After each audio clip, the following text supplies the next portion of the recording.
Hey, my name is Vince Gabriel. I'm the author of The Ultimate Guide to Marketing Your Gym. Today, I'm talking to you about what every gym owner should be doing every 90 days. It has to do with your marketing. Now, let me explain a very, very common way that gym owners market their business. I call it squirrel marketing. And here's the definition of squirrel marketing. What they do is they look in their bank account and they get this rush of stress hormones that go through their body that say, oh my God, I don't have enough money right now, so I need to do something called marketing to get more people in my gym so I can make more money. That's typically what happens. And what do? You go over here and you say, try Facebook ads, and all of a sudden you get, a message, an email from a cold call saying, hey, I can, reactivate all your contacts, and I got this person over here that wants to build your website and whatever, right? And there's all these different things that you can do. And since you really don't have a plan, a lot of that stuff gets very attractive. It's like, oh, well, there they are. I need this. Stars have aligned. There they are. And the reality is you probably end up making a lot of bad decisions when you do it. In reality, what you want to do is you want to be in control over your destiny, and you want to sit down and be able to plan what you should be doing to get new clients, not rely on some outside person that's probably never even owned a gym. I mean, the majority of people doing marketing help for gyms have never owned a gym their entire life. And they're 19 years old and they live in their mom's basement and they're trying to tell you how you should market your gym. And the reality is, you probably know better than they do. What you need to do is just plan it out better, right? So here's what the first thing you need to do is, and this is going to sound so simple and so stupid even, you're going to be like, Vince, why are you even, this is dumb. But the reality is, all I want you to do is pick a day that you're going to plan your marketing 6 weeks before the quarter starts, okay? Now, I even wrote down the exact dates for you, okay? I have them here. So quarter one starts in January, February, and March is quarter one. When should you start planning your marketing for quarter one? Well, not on January 1, which is when most people do it. The magic date is November 15th. So here's what you do. I want you to write these down if you're at home.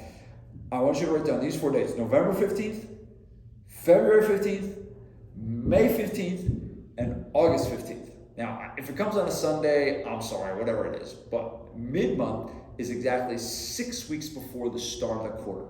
And what I want you to do is I want you to sit down on that day, block 1, 2, 3 hours, whatever you need, and do not leave that room. Lock yourself in the room. Do not leave that room without saying, this is what I'm going to do to get the amount of customers I need.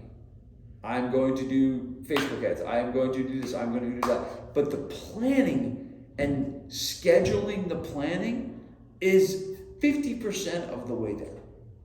You might not even know that, but you're 50% of the way there if you just sit down, do the work, think about what you want to do ahead of time. Where we get stuck is we're running our business from our heels. We're reactive. And instead of being reactive, what you want to be is proactive.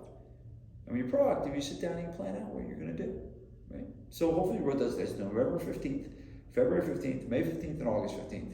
You're going to sit down for 2 to 3 hours, 1 to 3 hours, whatever it is, and you're going to decide what you're going to do for marketing. Now, when you do that, what I want you to do is I want you to go through these 5 steps. I'm going to lead you through these 5 steps now. Step number 1 is you deciding, how many clients do you want? How many clients do you want to have? Right? So if, let's say it's January, February, and March, and you want to get, 30 new clients, 10 clients a month, well, what you need to do is you need to create a plan to help you achieve that goal. One of the biggest issues people have is there's no scoreboard. They're frustrated and anxious because they don't know if they're winning or losing. And the reality is, one of the best gifts that you can give yourself is a definition of winning. And you define winning by setting a goal. Is your goal 10 clients? Is your goal 20 clients? Is your goal 30 clients? Whatever it is, you want to set the goal. And that will make a lot of your anxiety disappear. Because if the goal is 20 and you're at 15, well, you're close, but maybe you know what you need to do to get from 15 to 20, right? And so you just understand, it's like driving a car and not having the odometer, I think that's what it's called, not letting the radio station tell you what station is on, not telling you if you need the oil change or not, if this check engine light on doesn't come on, right? You're just like flying by the seat of your pants, right? You don't know what's happening, right? But you gotta set a goal, and your marketing campaigns will be so much more successful if you just set a goal. So set a goal for the quarter, but also set a goal for individual campaigns. You're running a 6-week challenge. How many do you want to get? Set a goal, right? You got members that are doing it. How many members do you want to do? You got non-members doing it. How many non-members do you want to get?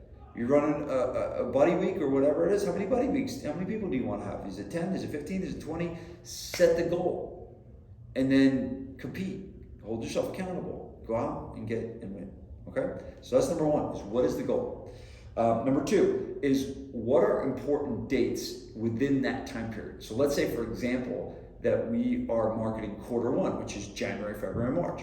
Well, what are important dates during January, February, March that we could use to help us market the business?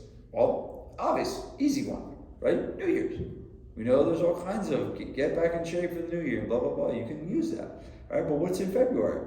Well, February is a great time for Valentine's Day, right? You can theme out some things about bring a date, or a spouse trains free, or something like that, whatever it is, right? So you have each month there are specific things that are happening that people are paying attention to, right? People are paying attention to when it's Valentine's Day. People are paying attention to the new year, right? And that's all you need to do is be there when they're paying attention to something, right?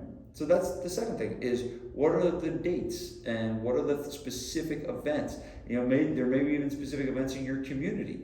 Is there, just staying on quarter one, maybe in March, there's some kind of I think, Daniels was into this. Is St. Patrick's Day in March? I think St. Patrick's Day. Maybe there's like a St. Patrick's Day parade or something like that, and they're setting up, you can go set up a booth and for the St. Patrick's Day, and it's a very, very hyper-local thing, and you go hand out your flyers, and you go collect email addresses, and maybe every March there's this St. Patty's Day parade, and every year you're going to do it, and you put that on your calendar, deciding what you're going to do. You don't wait and say, oh my God, tomorrow there's a St. Patrick's Day parade, we should go there, we should set up a booth, and you call them, sorry, no, we sold out of our booths.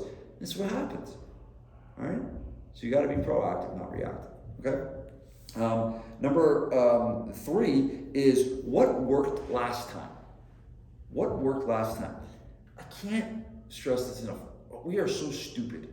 Me included in this list. We are so stupid. You know why we're stupid? Because we do things that work really well and then we never do them again. I know why we do it. I do it too. I still do it. Right? I have no idea why. I can't pinpoint on it. But we just do stuff and it works, and then we don't do it again. We go on to something else, right? If you have something that works, please rinse and repeat. And what you want to do, if you have something that works, do yourself a favor, document it to the T. Exactly what did you do? What emails promoted that thing? What Facebook posts or social media posts promoted that thing? What landing page worked really well and converted really well? And take it all and put it on one big package and put it into a file and save it, and when that time period comes out again, you pull it out and you just rinse and repeat. I promise you it's going to save you so much time, energy, and effort. Don't reinvent the wheel every time. All right, so what worked last year? And if it worked last year, hopefully you saved it, and hopefully you can go and then just do it again. Just do it again. Okay? Number four is what failed. What did you do? Did you go to that St. Patrick's parade and you're like, that was a total bust. People were more interested in drinking beer and eating corned beef than they were in fitness, and they never stopped by the booth, whatever. Maybe it was a total bust, right? So look at what you did this period of time last year, and it's like, what is it, a total failure, right? And then maybe you dump those things, or you change your strategy on how you did it. And the fifth thing is, what are new ideas that you want to create? You're learning about, new ideas. Did you get a marketing agency you work with that recommended to try some things, or whatever? But you would put that into the plan too, or new ideas and new things that you want to try. And ideally what you do is you spend a couple hours documenting this, and you put it into some kind of a calendar, or maybe it's, behind me, there's a whiteboard calendar, right? You can go buy a whiteboard calendar, just write on the whiteboard calendar what you're doing, nothing crazy. Or you can get a Google Calendar template or something like that. We give a Google Calendar, Google Marketing Calendar to all of our mastermind clients, right? So you can decide, but you got to document it and put it somewhere. So you sit down, you plan out what you're gonna do, you put it somewhere, and then just go do it. Just go implement the plan, and everything's gonna work so much better, I promise. On page 22 and 23 of this book, it has a chapter on the marketing map out session. It's essentially what I just explained for you. So you can read more about what I just talked about in detail on page 22 and 23. If you want to get a copy of the book, a free copy of the book, just go to vincesfreebook.com. You'll get the book for free. You'll have to cover some shipping, but we'll ship it out to you if you cover the shipping, and then you'll have this book in your hands, and it'll be a great resource to help you get more clients and grow your gym. So hopefully this was helpful. vincesfreebook.com, pages 22 and 23 to unpack what we talked about today, and I will see you on the other side. Thanks so much.